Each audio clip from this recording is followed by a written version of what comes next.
Hello there and welcome. So Oogie Boogie Bash is coming up this year, and if you're not familiar, Oogie Boogie Bash is probably the most popular after hours event at the Disneyland Resort.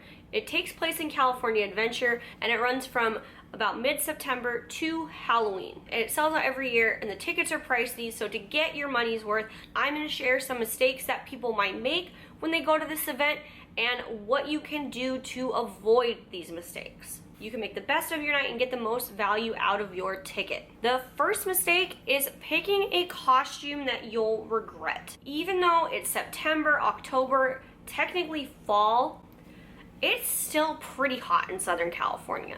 It'll even stay fairly warm, comfortable, even after the sun goes down. Unless you're a cosplayer or you're very into your costume, I would recommend bringing a change of clothes or simplifying your costume. Last year, my husband and I went as Painted Panic. It was very simple. I wore like an athletic dress and he wore like a shirt and pants that were the same color, and we had the headbands and I even had the sandals, the Air Herc sandals. That was probably the most elaborate part of my costume, but everyone was able to tell what we were. We were comfortable, the weather, it was warm. I was able to wear this all night and not feel cold. My feet were comfortable. You're gonna be in this costume for 4, 5, 6 hours. So just keep that in mind when you're picking your costume for this. The second mistake is gonna be wasting the hour you have before the party starts.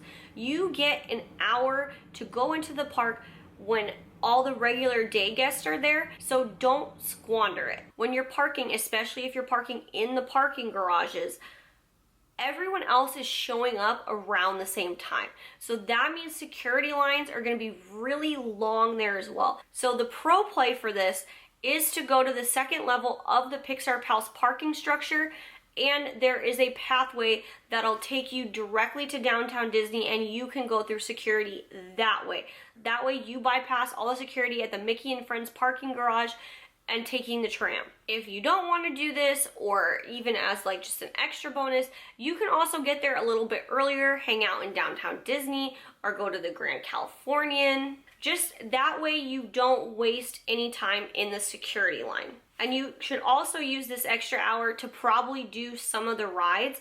Although the lines are shorter during the party, they're not all going to be walk-ons. You're still going to have somewhat of a line.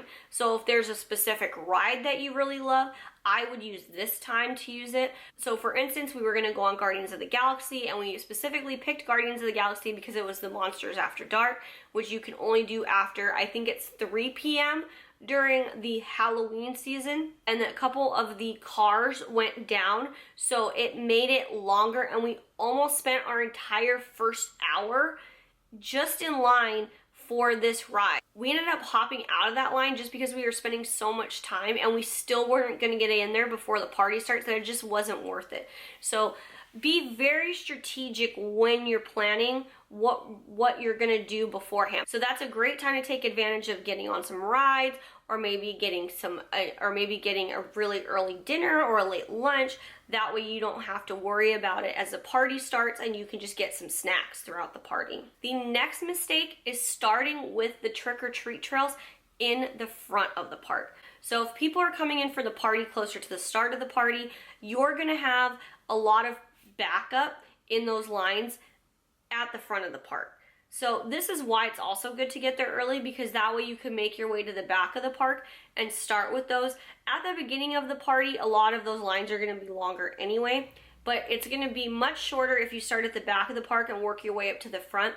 I know when we went later on for like Madame Mim and some of those lines were incredibly short, and we were able to get more candy. You get more time to see the character because you're not getting rushed through as much. And I just remember the front of the park being really empty towards the end of the evening. The next mistake is going to be skipping Villains Grove. So Villains Grove is in the area that is usually the Wilderness Explorer up themed play area for kids. They shut it down and they use a lot of projections. It's themed to all the Disney villains. So you have Scar, Maleficent. They use a lot of fog. It's kind of mysterious. It's not scary, so I wouldn't say if you have kids that it's scary. And it looks like you're walking through this forest theme to the villains. So I would highly recommend that.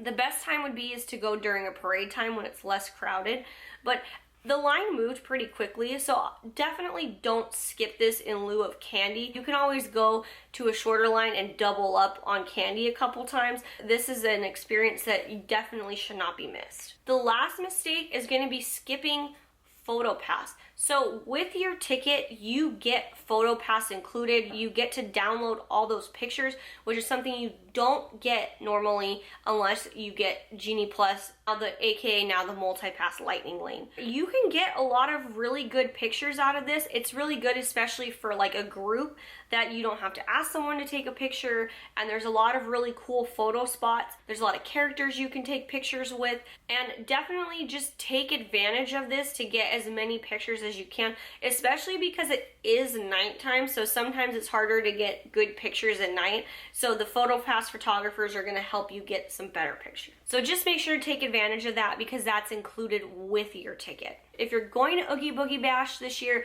let me know down below in the comments, or if you're an Oogie Boogie Bash veteran, make sure to leave your tips down below as well for people. And before you leave, do not forget to subscribe and click the like button. It really helps me out. And with that, I will leave you, and I will see you in the next video.